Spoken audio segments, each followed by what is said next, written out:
any member with a matter of urgent national importance comes to your office, and the practice has been that your office labors to reach out to the ministers in advance to avoid ambushes.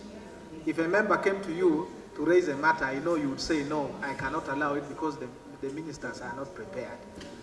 So I look at government as a single unit, and having a leader of government business and the several ministers here, they should work together collectively to respond to the concerns that Ugandans have. When we come and ask questions and we don't get answers, these questions are repeated. Sometimes I sympathize with members.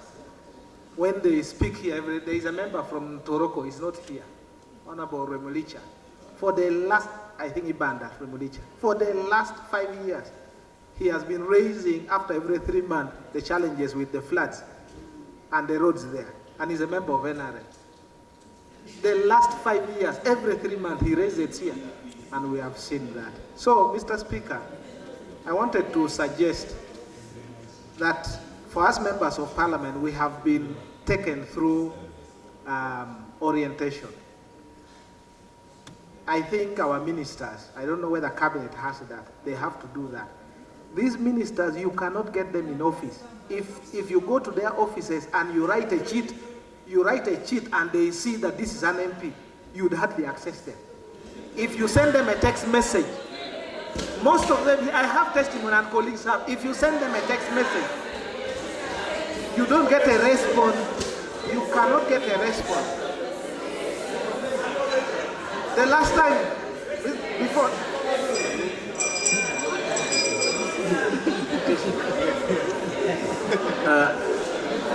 thank you very much, Right Honorable Speaker. Right Honorable Speaker, the public, which includes our voters. Colleagues, let's listen to the Minister. The public, which includes our voters, listens to this debate in the House. And an impression is being created that the ministers don't value Parliament, that ministers don't receive members of Parliament in their offices, and the Honourable Member is generalizing. Can you be specific and say, I went to the Minister of ICT, and the Minister was in the office, and he refused to receive me, because many of us, the standing order in our ministries is that when a member of Parliament comes, we tell ourselves to allow the member to just get access, even if I have a meeting inside. I know that is the practice in most of the ministries. So unless you name and say, Minister so and so, please stop blanketing all of us as if we don't value members of Parliament.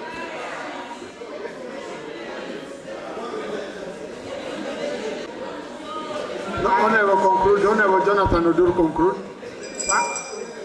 Thank you very much. For the record, I can name many of the ministers. Some of them are even seeing me, that I wrote to them, and they have never replied my letter. They are here. But for the record, I have attempted to see the minister responsible for education and sports.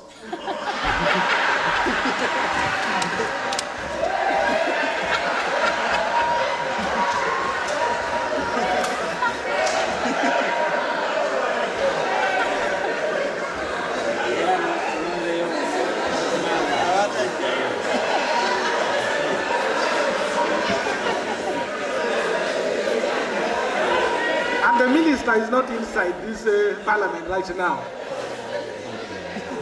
But the point I'm making, that I think the minister should take seriously. It's not only me, some of your colleagues are not able to speak. But for the truth is that it is extremely difficult for members of Parliament to access the ministers. And that's why I've given this evidence to you. Thank you. Now, Honourable colleagues. We are paying a lot of money for installation of that meter. Between 750 to 800. Really, there is no further justification that we should again go ahead to pay for the service charge. Second, Right Honourable Speaker, the general complaints. The new Yaka meter, it is presumed that its consumption is so high compared to the old one. The new Yaka meter, Right Honorable Speaker, if the units run out, you have to look for a neighbor and plug it in. Then that's when you can be able to load. I imagine a situation where you are about half a kilometer to your neighbor, or late in the night, and all your neighbors are sleeping. You cannot approach them. Second, Right Honorable Speaker, these Yaka meters, if you are loading, the digits are so many, in that if you have a challenge with your sight, your eyesight, it is very difficult for you to load. I have witnessed it. My mother, whenever I send her, she gets challenges to load these units. Right Honorable Speaker, these very Yaka meters, we have a challenge when we are loading them. The network is always a problem. As you are loading, they tell you, wait.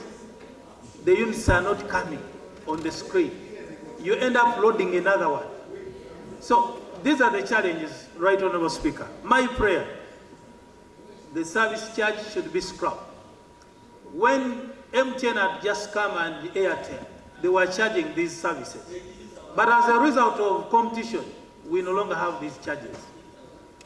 Two, Right Honorable Speaker, I don't know what UNBS is doing to approve these Yaka meters, which are consuming a lot, which do not fit the standards of Ugandans.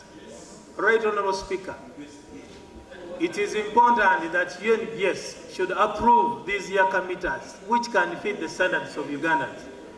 I'm also praying that we get automated Yaka meter digits, so that immediately you load on your phone, it automatically goes on, to save Ugandans who have challenges with their eyesight.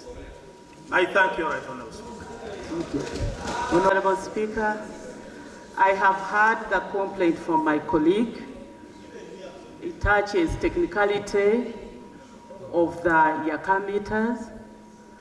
And what we are going to do is to go back. We will capture all the complaints that he has raised and interface with UMEME and make sure that we rectify so that we can give good services. But Right Honorable Speaker, all the meters and other gadgets that we use are always checked by UNBS, so including these meters. So your Right Honorable Speaker, it is a very serious issue that a colleague has raised, and we are going to make sure that we rectify it. Committee on Energy, I assign you this issue.